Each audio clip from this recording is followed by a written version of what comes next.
Guys, kembali lagi dari Tutorial Teknik Drawing. Kita akan membahas AutoCAD 2024 yang terbaru. Kita akan membahas tentang ladder ya guys. Gambar untuk buat laddernya atau mesin udara panas yang kemarin saya udah bikin tutorialnya. Tinggal kita ladder aja. Coba kita akan langsung aja kita kasih dulu di sini 2D-nya, ubah ke revesti. Seperti ini hasilnya. Terus tinggal di sini kita hilangin dulu deh. Kita klik kanan ke bagian sorted, pilih ke handle. Di sini kita hilangin dulu yang ininya biar enak.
Apa sih namanya, kita klik dulu ke bagian metal, klik metalnya aluminium, kita geserin aluminiumnya, coba pilih ke bagian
kita udah selesai seperti ini aja ya guys.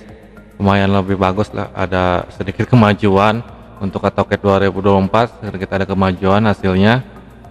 Mungkin ya banyak perubahan yang mungkin ya guys, yang nggak terlalu penting juga. Kalau menurut saya ya nggak terlalu penting juga, perubahannya ada cuma nggak terlalu penting juga, ibarat seperti itulah. Ininya oke, itu dia ya guys ya buat trader AutoCAD 2024 terbaru. Semoga memmanfaat videonya. Jangan lupa like dan subscribe. Sampai jumpa kembali guys.